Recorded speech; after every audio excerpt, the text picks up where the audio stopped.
Minister, I want to ask you if you intend to introduce an emergency package financial support for the sheep sector. You'll be aware, and indeed we all are, that sheep farmers have been calling out for supports for some time now and they have not been forthcoming. And I particularly want to ask you if there is an opportunity there to seek that emergency funding from the Brexit Adjustment Reserve Fund. Thank you. Thanks, Deputy Minister.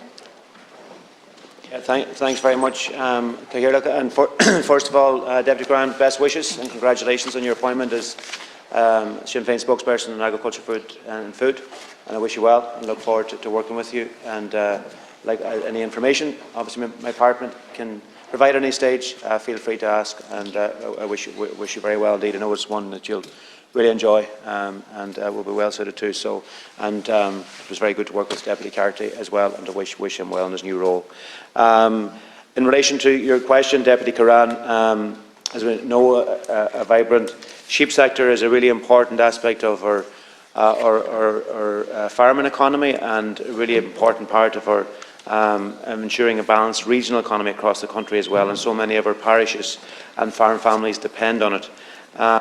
Although there has been a solid and sustained increase in average sheep prices since the end of February, I very much recognise that sheep farmers are experiencing more difficult market conditions in 2023 than in previous years.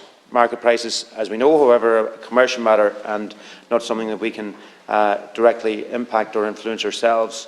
Hoggets, we've seen, thankfully in the last week in particular, we've seen a good lift, about 60 cents in some cases over the past week, which has been very welcome indeed, and we've seen hoggets crossing the €7 a kilo mark and the spring lamb market going over the €8 a kilo mark, which has been very welcome and much needed for farmers. From the point of view of myself as Minister, I've worked hard to try and ensure and continue to do that the sector is supported through the various schemes that we have in place. The new CAP programme, which started this year, I think it works particularly benefits the sheep sector. The front-loading, for example, convergence, particularly the decision to be able to accommodate all acres applicants, which is particularly beneficial to the sheep sector. And then also I have the €12 a ewe sheep improvement scheme, which has been very heavily subscribed as well. And of course, from a sheep farmer point of view, with regard to costs, the €1,000 per maximum per family, farm family for fodder to address the increased costs there. But listen, I'm continuing to monitor the market closely. And listen, as with any case, and any sector, I'm always open to ideas and proposals around the Brexit Adjustment Reserve. It's very difficult to make it meet the technical specs that qualify, but I'm always open to proposals. Deputy. Thank you, Minister, and thank you very much for your kind wishes. I appreciate it, and I too look forward to working constructively with you and Minister Hackett as well. Firstly, just to say, of course, the importance of the sector is well known, and that's always the first line, and that's important, and we should acknowledge that. But the sector itself is under huge pressure. It is now 7 weeks since the ICSA held a protest outside of here. I met sheep farmers that day who told me they are to the wall, and they are still waiting 7 weeks on. And the question being posed is the fact that there is a fund there. Yes, I understand it is difficult to meet that fund and to draw it down, but it has been done. And we know that other sectors and processors have been able to avail of funding under that. So it begs the question why the sheep sector cannot. There has been a loss of income, albeit I do accept that prices have been up recently, and that's welcome. They've had huge increases in input costs. There's a crisis in the wool sector for farmers where it's more expensive to shear the sheep than the wool they'll actually get for it. And also the impact of Brexit, I think, is clear. So will you go to the Minister for the Department of Public Expenditure and seek funding under this fund? Minister.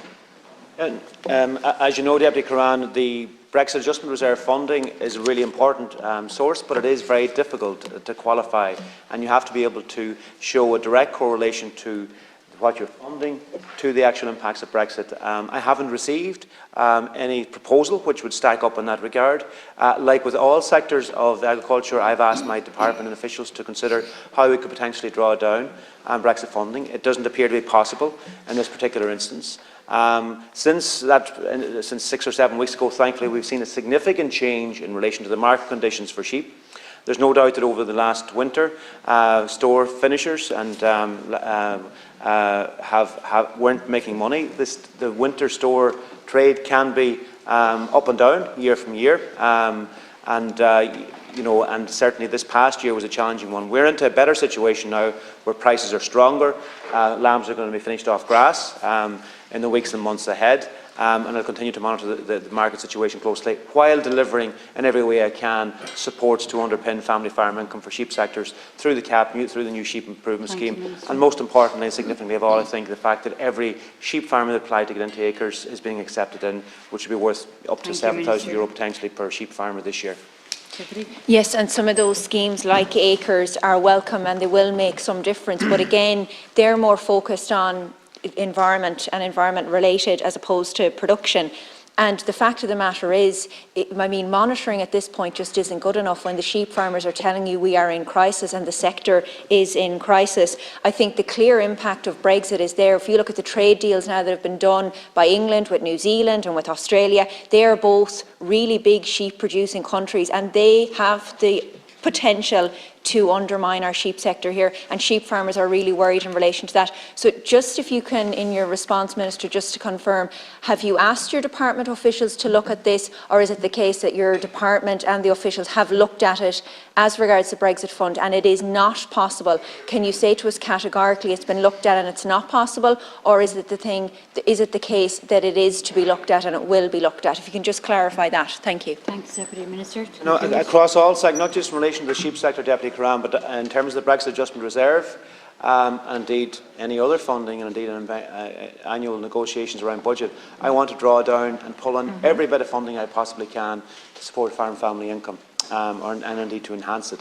So every opportunity has been assessed for the sheep sector and other sectors. We continue to do that as well, to see any new ideas anyone comes up with that might work. We fully assess, but it is difficult to make it to stack it up. But if you have a proposal yourself, and I've said this to all the farm organisations, if they see an innovative way that we can do it, but whether it be the sheep sector or any other sector, I'm all open to it. But we have looked at it in detail within the department. It's something I have my officials assessing at all times and really going through the Brexit Adjustment Reserve capacity to deliver and to see where we might be able to do it. So if you have particular thoughts on it, Deputy Kerrane, again, I'll consider it. But so far, all of the assessments are that it would be there isn't a way to make it stick with the Brexit Adjustment Reserve. But as I say, in terms of the CAP funding and in terms of acres in particular, that decision I think is very significant for sheep farmers, and I was very conscious of the fact that can deliver significant income for sheep family farmers this year. Thank you. So we're moving on to our second